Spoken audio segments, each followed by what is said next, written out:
Good day, everyone. I hope you're all doing well. I will be your instructor for today. This is in relation to, of course, the Buildathon competition that is currently ongoing. So the idea behind with what today's purpose lesson would be just Revit fundamentals in terms of just getting you guys comfortable with the essential basics and understanding the UI, UX of Revit, and also just kind of going over terms that you may hear floating around, such as BIM, and explicitly just explaining what the difference is between CAD and Revit. My name is Muredi Leon Moape. I work for Marna Design Centers. I am a registered professional senior architectural technologist with SciCap, um, meaning that I do have experience, a bit of experience with stages 1 till 4 of construction delivery and design, as well as being a Autodesk certified instructor. So rest assured you are in good hands. Okay, cool. So for today's lesson, the main focus will be just BIM and Revit architecture fundamentals. So the idea behind this is to just get you guys comfortable in understanding the relevant terms. As you can see here, these are a few of the chapters that we'll cover. So I'll structure these videos in a sense of chapters. So you can see here we'll have 7 full chapters, which will mean that there will be 7 videos that you can review and go back to. As mentioned before, welcome to Revit Fundamentals. Over the next few hours, we are going to be taking you from never having opened Revit to being comfortable in navigating a model, building basic architectural elements, and producing simple documentation. I'll try my best to move quickly, but everything you see today is something that you'll practically use in the very first week of any given project. So you can see here, another thing to take note of, this version of document is based in 2020, but you will be able to kind of just follow along with any version of Revit that you choose. So I myself have opened Revit 2025. So you can see here, when you do open Revit, you are greeted to this user space, which will essentially be the starting point of any given project. Just a brief discussion of what we will be discussing in Chapter 1, Introduction to Autodesk Revit. We'll just be going over user settings and user interface, basic opening and saving commands, and understanding what BIM is. So just a breakdown. We can start with a quick distinction. CAD, which stands for Computer Aided Design, is a tool which essentially is just drawing lines and arcs that are used to represent buildings. The reason the industry currently now is veering away from CAD is that it is very, I suppose, two-dimensional. And what we have started now using a lot of is Revit, which enables us to implement BIM, which is Building Information Modeling, which essentially, instead of drawing the building line to line, you build a 3D model of this building, and all your drawings, plans, sections, elevations, and schedules are just different views of that same model. So the main thing to take away from this is that BIM has a lot of value and information in whatever sort of projects and models that you build.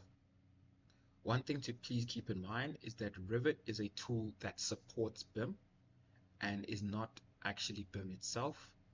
BIM is really just a process and a way of working. Revit just happens to be very good at enabling it and is currently the industry standard, I suppose, wherever you look, globally and in terms of the South African market. Just to summarize, in essence, think of every wall, door, and window as an object with data attached to it and information that you can later use and adjust. This information should include dimensions, materials, and manufacturer information, costs, and whatever information you've attached to each element. This is just a different way of querying and displaying the same database. That's why when you move a wall in one view, it moves in all of them. You're not redrawing in Revit, you're just looking at the same object from different angles. Okay, cool. Now that that's out of the way, we can now start opening Revit. So if I go here to my home screen, so as mentioned before, this is the home screen. You'll land here every time you launch a Revit project, and from here you can open recent projects that you're working on. You can see here, these are some of the projects that I was working on. Start a new one from a template, or open a worksheet model from the cloud if your firm uses BIM 360 or Autodesk Docs. So that is just something to keep in mind. You'll only be able to access this space if you do have a license for it. Um, just a FYI. So you can see here, these are the different companies that I am currently involved in, and you can see the cloud icon next to each model, which symbolizes this being a worksheet model that people can access globally on the cloud within Revit itself. So I'll just go back here to the recent space. So if I do want to start a new model now, I'll just come here to new, or if I want to open an existing one, I can just click here, open, and then I'll find a Revit-based file. So obviously you'll have to make sure that it is supported, so it can either be a Revit-based file, or a family file, or a Revit template file. So I'll just click cancel there. I'll just say new, because we are starting a new file, a new project. So you can see here, when you open new, you do have these two options. You can either start a project or start a project template. That'll need you to select a template here. So for us, we'll just select here. And if you do want to load in a new template, here you can see, you just say browse, and then you'll be prompted to actually find a template on here in this space. Another thing to keep in mind, just before I open a new project, if you select this icon here, Autodesk Access, you can actually be prompted to go online, where you'll find more Autodesk related products. So you can see here, view all your products and services. If I select this, it'll take me to an online space. Just loading.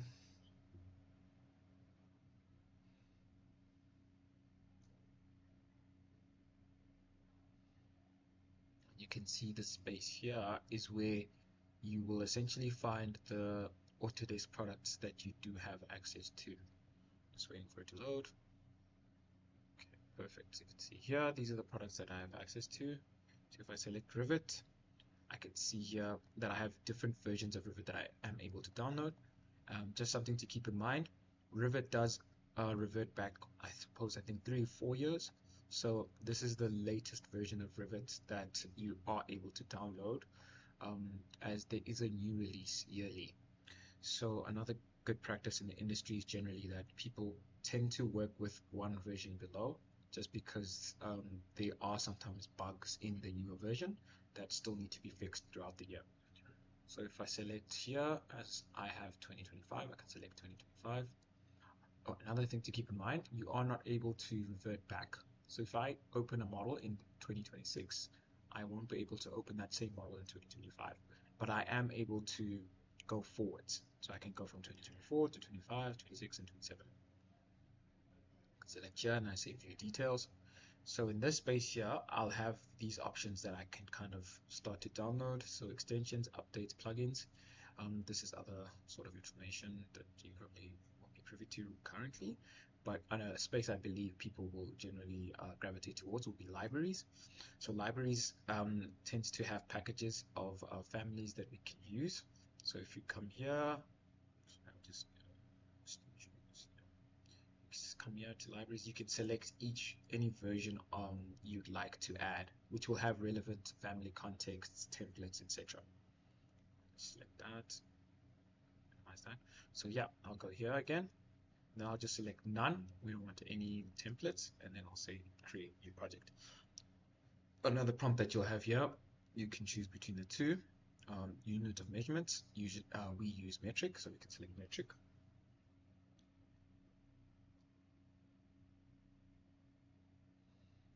And here is your Revit project.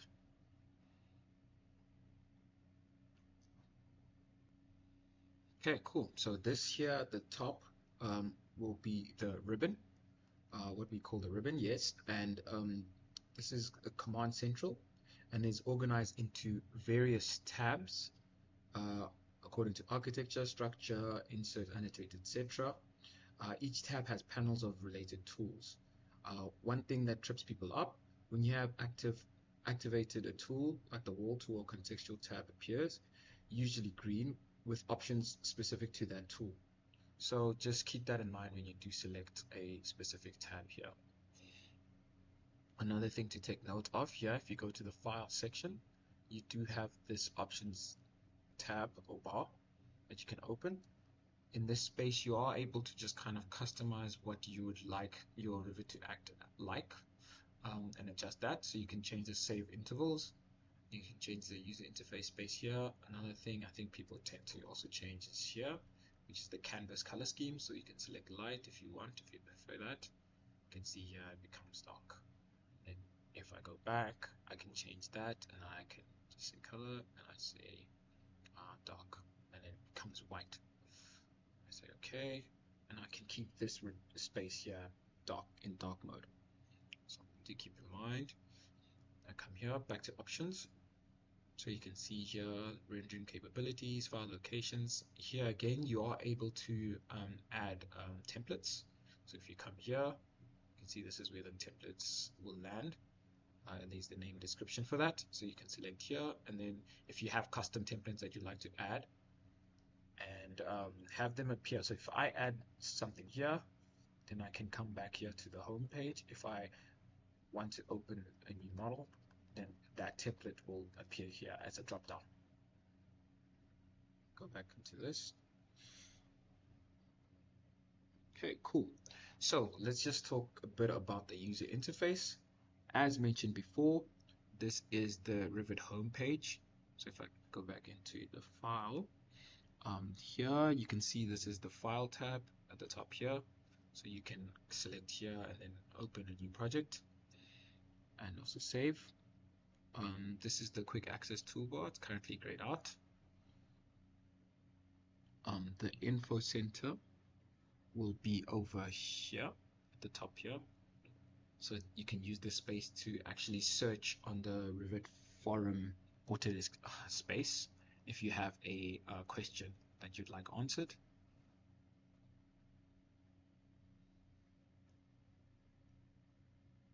You'll also have the options bar that'll appear here. So if I select a wall, I'll just select that, select the wall, then you can see here the minute I select the wall, this comes into play. So prior to drawing the wall, I can change these elements. This space is known as the options bar.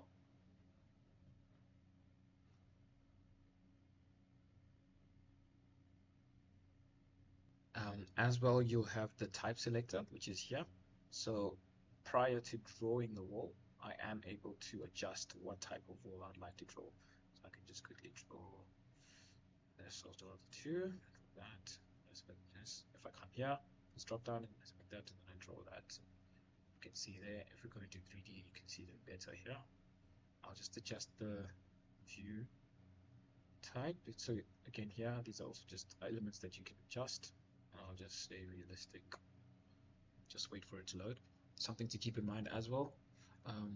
These also affect how quick your computer processes things. So realistic will obviously be the heaviest, and then hidden will just be the lightest, so your model will operate quicker. This here is the view cube. You are able to kind of use this to pan around. If not, you do just hold the shift button and then your middle mouse button, and it just kind of rotates around just to navigate around. This here is the properties palette. So you can see here it has relevant information in terms of visibility, graphics, discipline, etc. This space here is the project browser space. So you are able to actually adjust this. So if I want to move this across, I can, if I prefer moving it across and working like this, then I can do that. If not, then I can just drag it and then drop it and place it back there. This is the status bar.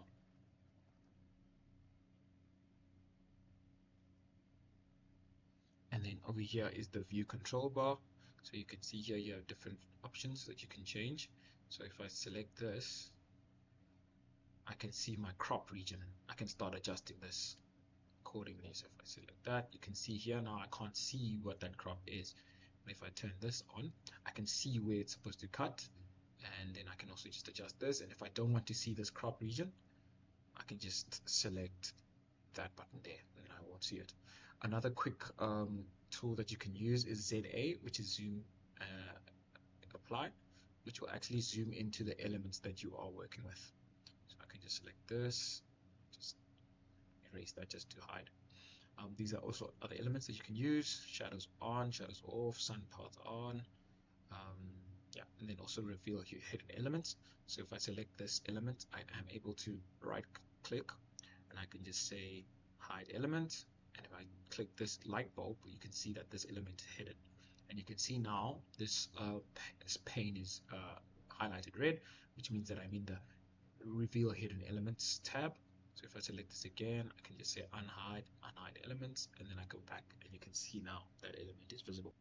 Another thing to take note of is when you select this wall, you can see here, select this door, sorry. You can see here when I'm trying to load an element, it says, gives me this prompt to say no doors are loaded. Would you like to load a door now? And you can say yes. That will take me to my contents space that I was talking to you guys about with Autodesk Access. So this you'll have to download to actually include it in. I can say USA, and this is kind of limited just because I haven't added everything. Something to take note of, this will be known as your drawing area. So this is the space that you kind of draw as a canvas. Another thing as well, you can see here, these are the tabs. So these tabs will start to appear once I've added or selected them. So I can just do this here. So if I go here, I am able to access my 3D here in this space here. If I close this, I can also access my 3D here by clicking this house here, and it'll take me to 3D. You can see here, when you are in a specific view, this will highlight. So if I select this 3D, you can see here it highlights where I'm at, just to keep you informed. And then also here you have seating plans. So this also comes with drawing like a plan. And this is structural plans. We don't really deal with this because we're not structural engineers. I can select this. Another thing to keep in mind, if you go here on the view tab, you can adjust this user interface. So you can remove and add relevant elements according to the space here. So usually the space that we are working with is project browser, properties, navigation. A lot of this is also just other disciplines that you won't need to worry too much about. Something to take note of here as well, you select this. If you double click this space, it'll kind of change the way in which the ribbon looks. So just keep that in mind. Or you can just kind of also use these tools as well to do that. As I mentioned before, you do have add-ins that you can kind of start to place within Revit. So you can see, these are some of the stuff that I've added within this Revit. And when you download and run these add-ins, they tend to also run in every version of Revit. So you can see here, this is the Inkscape. So this is the kind of render tool. And then add-ins here, I have blocks. So this is also just kind of like a special kind of tool that allows you to add Revit families. So these tools tend to be developed by kind of outside external developers. So you can see here, this is Modernist Suite, which is our own sort of add-in that we are starting to work on with different sort of tools that are being implemented. Right, cool. I hope you guys are still with me. Sorry for the bit of boring sort of lesson, but I think it is essential just to kind of gauge where you guys are at.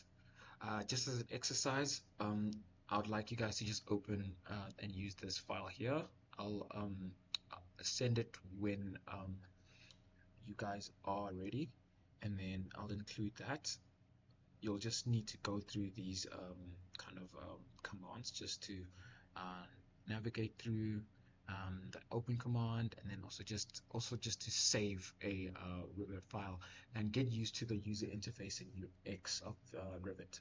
So just to finish off, if I want to save a file, I'll go here under File, and I'll go here, Save As, and I'll save this as a project. We're not using this cloud or template.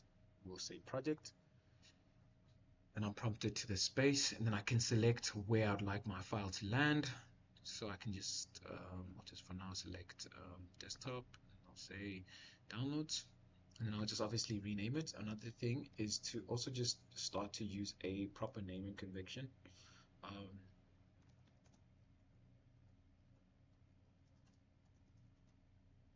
Which is something that people don't tend to use, but it is important.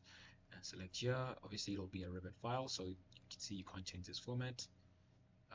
Then I'll just select this here, and I'll select save. If I save that, then that file is saved. So yes, you guys will just have to do this exercise, and then we can go to the next lesson. Thank you so much.